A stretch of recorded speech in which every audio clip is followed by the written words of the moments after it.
अब आइए जनाब, आप कहते हैं कराची वफाक को इतना, आप ये क्यों नहीं कहते कि सिंध वफाक को 65% देता है? आपने अल्ताफ हुसैन को तो धकेल दिया, उसे बुरा बना दिया, लेकिन उसके फलसफे पर आप आज भी अमल पैरा हैं। उसने तकसीम की सियासत की, उसने 30 साल कत्लो गारत कराई कराची में। आज अब खुद प्रेस कॉन्फ्रेंसेस में गालियां बक रहे हैं उसको, खुद आप कह रहे हैं कि नौजवान नस्ल को तबाह कर दिया उसने, लेकिन नफरत की सियासत और फलसफा अल्ताफ से आप आज भी अलग नहीं हुए। आप उसी आंख से देख रहे हैं कि जी कराची, ओ भाई कराची सिंध का एक शहर है, कराची सिंध का एक शहर है।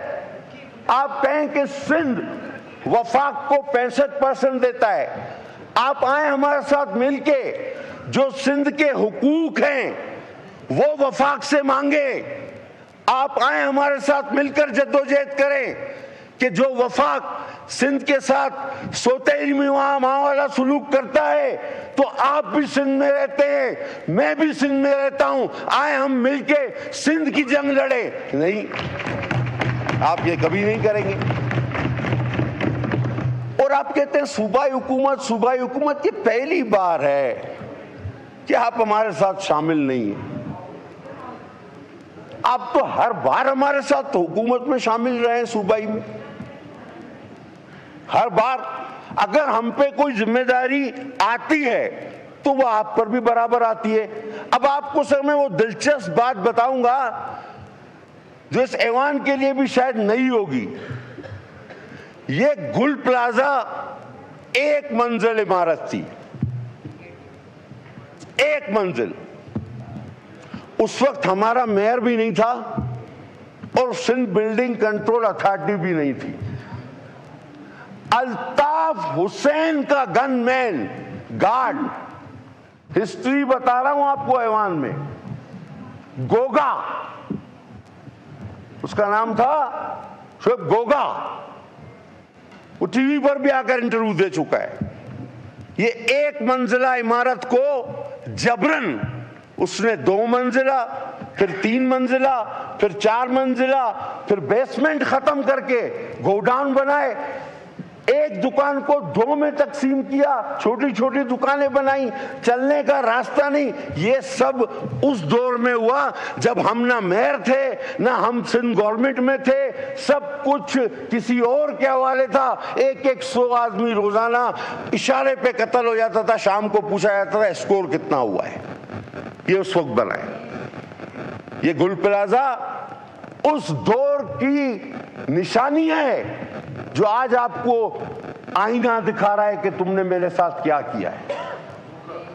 आज जो वहां मेरे मासूम 60 या 70 अफराद उस मलबे में दबे हुए हैं, उनकी रूहें बद्दुआ दे रही हैं उस वक्त आपको कि जब वो कराची के कातिल गलियों में दनदनाते फिरते थे और इस तरह के नाजायज प्रोजेक्ट बनवाते थे जिससे कोई ना बाहर निकल सकता है इमरजेंसी में, ना अंदर दाखिल हो सकता है। आज भी ऐसी कई इमारतें और भी मौजूद हैं, और अगर आप उनके बनने का टाइम, सन और साल देखें तो आपको पता चल जाएगा कब कौन कहां किस कुर्सी पे बैठा था।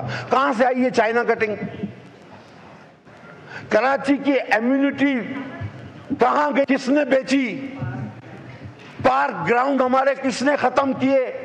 प्लाटिंग किसने की नाजायज? सुप्रीम कोर्ट में मौजूद है ये। अच्छा, क्योंकि जब मैंने कहा ना कि ये 2 जमातें, जमात इस्लामी और एमक्यूएम, ये एक दूसरे के कामों को अच्छी तरह जानते हैं, तो यही सुप्रीम कोर्ट में भी जमात इस्लामी गई हुई है कि जी ये चाइना कटिंग करते थे, और उन्होंने बहुत हद तक ये साबित भी कर दिया है। और इनका मौकफ है कि नहीं जी ये जमात इस्लामी करती थी, हमारा इसमें कोई जिक्र नहीं। अब 35-36 साल के बाद आज जब पहली बार कराची में पाकिस्तान पीपल्स पार्टी को मैंडेट मिला और हैरानगी की बात है कि जो लोग कहते हैं कराची हमारा, इन्होंने बल्दियाती इलेक्शन का बाइकाट किया डर से कि हमारा काउंसलर भी नहीं जीतेगा। ये खौफ का आलम था, हमने मिन्नतें की, खौफ का आलम था, हमने मिन्नतें की कि बल्दियात के इलेक्शन में हिस्सा लो, हालांकि हमारे आप खिलाफ हो, लेकिन खुदा के वास्ते आओ। मैं नाम नहीं लेना चाहता, हमें मीटिंग में उस शख्स ने कहा भाई हमें बख्श दो, इलेक्शन या तो पोस्टपोन कर दो या खुदा के वास्ते हमें इलेक्शन में मत ले आओ, हमारी पोजीशन ऐसी हो गई हम एक काउंसलर नहीं जीत सकते। ज्यादा बात होगी तो फिर मैं नाम भी ले लूंगा, सब कुछ बता दूंगा। तो जो इलेक्शन का बाइकाट करे, उसमें हिस्सा न ले और पीपल्स पार्टी को मैंडेट मिले तो 35-36 साल पुराने ये गोश्त नोचने वाले गिद्ध कहें कि भाई अब तो ये भी खत्म करो 18वीं टर्म, अब तो ये भी जुल्म हो गया, अब तो वो भी जुल्म हो गया और अब तो सब कुछ आप ठीक करके दो और आपने तो ये। वो खुदा के बंदो, कुछ वो ख्वाजा साहब सही कहते, कोई शर्म होती, कोई हया होती। वो आज सिलेबस में भी ख्वाजा साहब को आ गई। आप देखे कि आपने, अच्छा आपको इतने कवानीन मंजूर कराने थे, आप हर हुकूमत में रहे, आपके अपने लीडर की प्रेस कॉन्फ्रेंस है जिसमें वो अल्ताफ हुसैन को गालियां बक रहे हैं। वो क्या कह रहे हैं सुन तो लें कि जब आप हुकूमतों से बार्गेनिंग की पोजीशन में होते थे, जब आप इस पोजीशन में होते थे कि जिस तरफ जाएं उसकी हुकूमत बने, आपने क्यों ये कवानीन पास नहीं कराए? उसने खुद इस बात का इकरार किया कि हम खाने कमाने और लूटने में लगे हुए थे। हमने मुहाजिर कौम को 100 साल पीछे धकेला, खुद आपने इतराफ किया है। मैं कोई बात खुद से नहीं कर रहा, मैं एक प्रेस कॉन्फ्रेंस उठा के आपको दिखा रहा हूं आईने की तरह।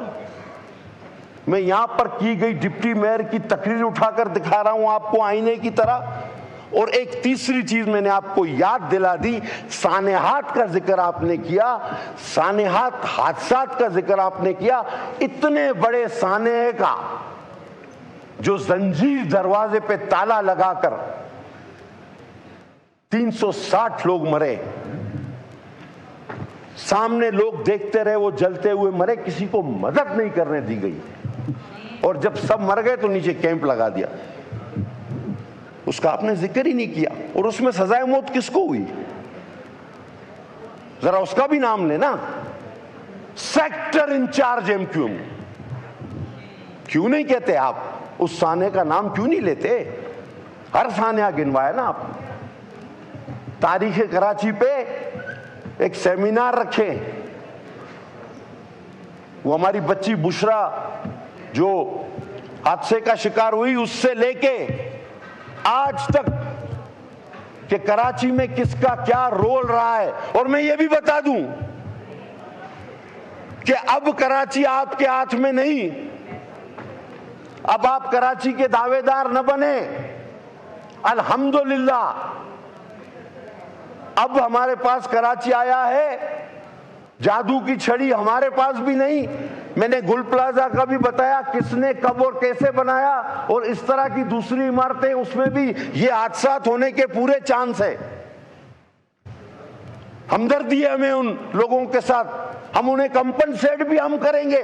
गलती आपकी है, बिल्डिंग आपने बनाई, अब कहते फायर। आपको पता है सर,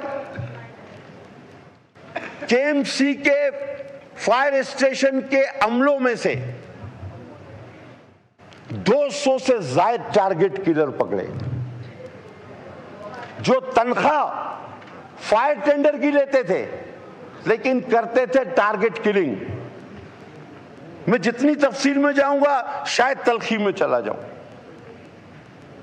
मैं और महकमों की बात नहीं करता, मैं कहता हूं कि देखें आप और हम एक जगह रहते हैं, हमारी गलियां, हमारी सड़कें, हमारे मसाइल साझे। आप कहते हैं कराची में गटर में बच्चा गिर गया, इंतहाई अफसोस की बात है, बहुत अफसोस की बात है। आप मुझे ये बताएं कि वो किस टाउन और किस यूसी में गिरा? अब अगर कराची की हर गली के अंदर ढक्कन लगाने का काम भी मेयर का है, तो मैं समझता हूं वो मेयर इंसान नहीं जिन हो सकता है। फिर खुद आप कहते हो 3 करोड़, मैं कहता हूं 3.5 करोड़ का शहर है कराची, और वो बच्चा जहां गिरा वो टाउन भी जमात इस्लामी का, वो यूसी चेयरमैन भी जमात इस्लामी का। अब वो गली में बच्चा गिरा तो कसूर पीपल्स पार्टी का। थोड़ा सा तहकीक तो कर ले, क्योंकि आपको तनकीद हम पे करनी है।